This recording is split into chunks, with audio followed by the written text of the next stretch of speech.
So this one is probably your most common tree that you're going to be able to find. It's safe to feed. This is a hazelnut tree, or a cob tree, it's also sometimes called. Again, this time of year is going to be your easiest time of year to identify it, because it's actually got the hazelnuts on it. So this is what the hazelnuts look like.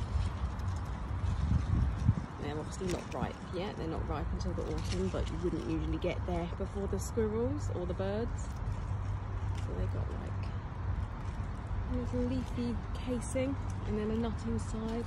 Sometimes they're in pairs, like a double nut, but they're usually just on their own because they knock each other out. Here's a couple of pairs of nuts there.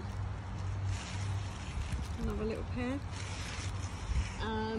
The rest of the time of the year, when the cob nuts aren't on there, a good way to identify them is the leaves are what I would call double serrated. So let me see if I can find a nice leaf to show the example. So by it being double serrated, what I mean is it's got these large serrations, and then within those large serrations are smaller jaggedy serrations. So you've got your large points there, there, there, there, and then within them are little tiny ones. So that is your double serration on the leaves. Turn it over, you can see all the veins, you can see that the stems of the new growth is a little tiny bit kind of hairy.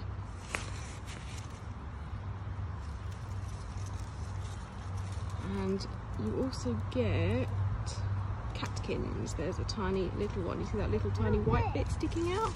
That is called a catkin. Look at this. And that is also another way to identify them. And again, the stems, the branches, the bark and the leaves are all safe, but I wouldn't be feeding the nuts.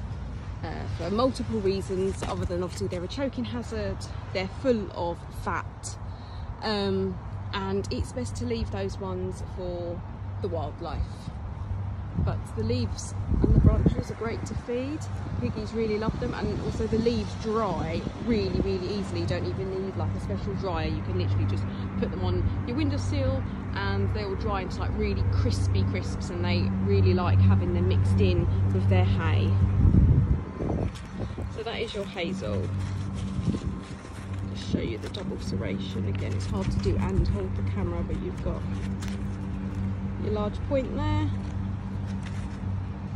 and all the way down, and then in between lots and lots of little serrations. Some of them look more like tall trees, and others look more like short bushes. But as long as you are going for those double serrations, and this time of year if you're looking for the nuts, then you can't really go wrong with an identification on a hazel tree.